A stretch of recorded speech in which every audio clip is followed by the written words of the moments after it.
ஒருவர் தெரிந்த நபர்களிடம், அதாவது நண்பர்கள், உறவினர்களிடம் உதவி கேட்டு ஹஜ்ஜிக்கு செல்வதற்காக முழு தொகையோ அல்லது பற்றாக்குறை தொகையோ கேட்கலாமா? அதை கடனாகவோ தர்மமாகவோ கேட்கலாமா? இந்த மாதிரி நமக்கு வரும் வேண்டுகோளுக்கு உதவி செய்யலாமா? அப்படின்னு சொல்லி முகமது சித்திக்ங்கிற சகோதரர் கேட்கிறார். அதாவது பலவிதமான உதவிகள் பலரும் கேட்பார்கள். இதுல ஹஜ்ஜி செய்யணும்னு உங்கள்ட்ட ஒருத்தர் உதவி கேட்கிறார். அதுல அவர் கேட்கலாமான்னு ஒரு கேள்வி, அப்படி கேட்பவர்களுக்கு உதவலாமா என்பது இன்னொரு கேள்வி. இந்த ஹஜ்ஜை பொறுத்த வரைக்கும் யாருக்கு சக்தி இருக்கிறதோ அவருக்கு தான் கடமை என்று திருக்குரான் சொல்கிறது. ஒலில்லாஹி அலன்னாசி ஹிஜ்ஜுல் பைத்தி மனிஸ்ததா இலைஹி சபீலா. யாருக்கு சென்று வர சக்தி இருக்கிறதோ அவர் மீதுதான் அல்லாஹ்வுக்காக ஹஜ்ஜி செய்கிற கடமை இருக்கிறது என்று குர்ஆன் சொல்கிறது. ஒருவர்கிட்ட ஹஜ்ஜி செய்வதற்கு வசதி வாய்ப்பு இல்லை என்று சொன்னால், அதுக்காக வேண்டி நம்ம ஹஜ்ஜி செய்யணும், இல்லைன்னா குற்றமாயிரும்னு சொல்லி அவர் என்ன செய்ய வேண்டியதில்லை, யார்கிட்டையும் போய் கடன் கேட்க வேண்டியதும் இல்லை, தானமாக உதவியாக கேட்க வேண்டிய அவசியமே இல்லை. அல்லாஹ் கேட்டான்னு சொன்னால் எனக்கு கடமை ஆகலை, எனக்கு அந்த வசதி வரலை, அதனால ஹஜ்ஜி செய்யலைன்னு சொன்னால் முடிஞ்சு போச்சு கதை, எந்த கேள்வியும் வராது. அவருக்கு எந்த ஒரு அவசியமும் இல்லை. இந்த ஹஜ்ஜி செய்வதற்காக வசதி இல்லைன்னு தெரியும் பொழுது அடுத்தவர்கிட்ட போய் கையேந்தி அந்த மாதிரி ஹஜ்ஜி செய்ய போகிறேன் எனக்கு உதவி செய்யுங்கன்னு கேட்க வேண்டிய எந்த ஒரு அவசியமும் இல்லை.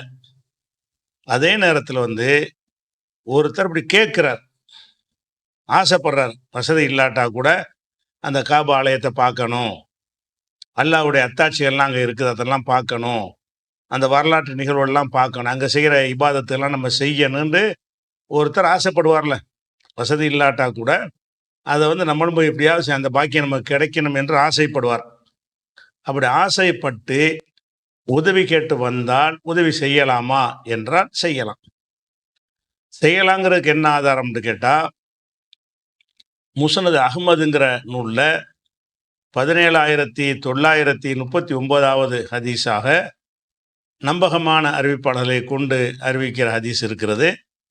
அதில் என்ன இருக்குன்னா, அபு லாஸ் அப்படிங்கிறவர் ரசூலுல்லாஹ்ட்ட உதவி கேட்குறார். எதுக்கு உதவி கேட்குறாருன்னா, ஹஜ்ஜிக்கு போகணும், எங்களுக்கு வாகனம் இல்லை. ஹஜ்ஜிக்குன்னா அன்றைக்கி வாகனத்திலான போக முடியும், ஒட்டகத்திலாம் போக முடியும். எங்களுக்கு ஒட்டகம் இல்லை, அந்த ஒட்டகத்தை எங்களுக்கு ஹஜ்ஜி செய்வதற்காக எங்களுக்கு ஏற்பாடு செஞ்சு தாங்க என்று கேட்குறார். அப்போ ரசூல் ஸல்லல்லாஹு அலைஹி வஸல்லம் என்ன செய்கிறாங்கன்னு கேட்டால், ஹமலனா ரசூலுல்லாஹி ஸல்லல்லாஹு அலைஹி வஸல்லம் அலா இப்லிம் மின் இப்லி சதக்கத்தி லிஆஃபின் இலல் ஹஜ்ஜி.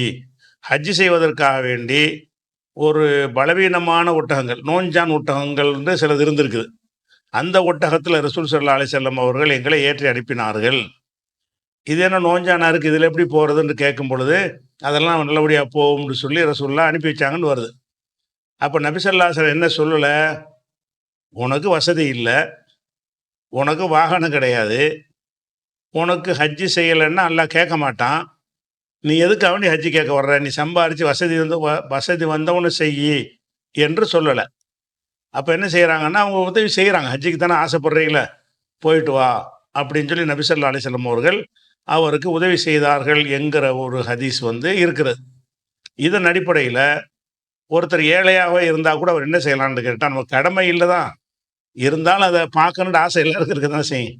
வசதி இல்லாத ஆளுகள் கூட மார்க்கப்பற்று உள்ளவங்களாக இருந்தாங்கன்னு சொன்னால், அந்த ஒரு பாக்கியம் எனக்கு கிடைக்காதா, அந்த ஒரு வாய்ப்பு எனக்கு அமையாதா என்று என்ன செய்வார், ஆசைப்படுவார்.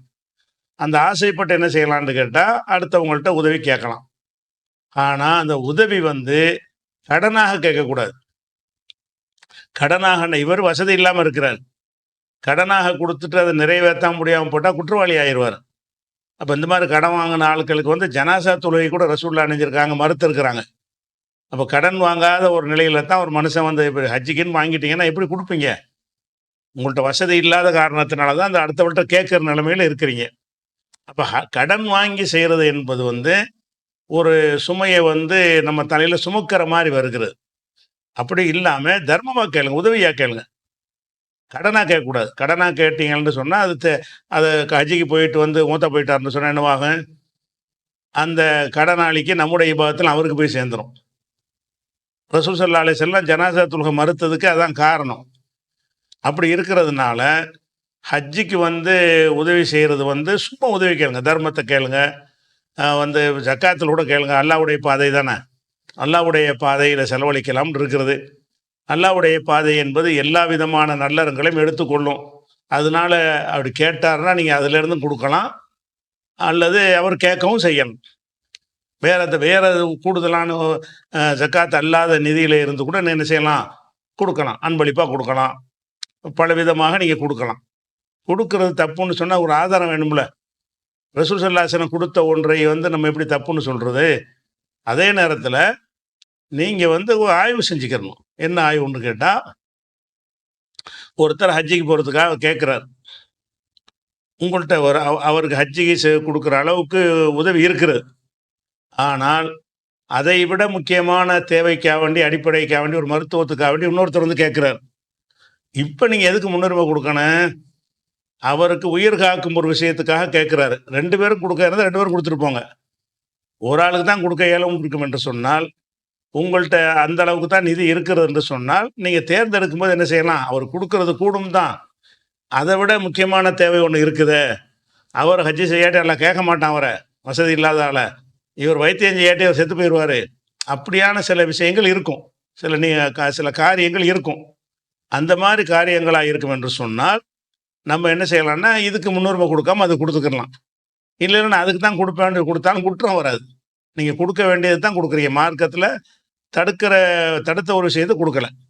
அப்படிங்கிறத விளங்கிக்கிறணும்.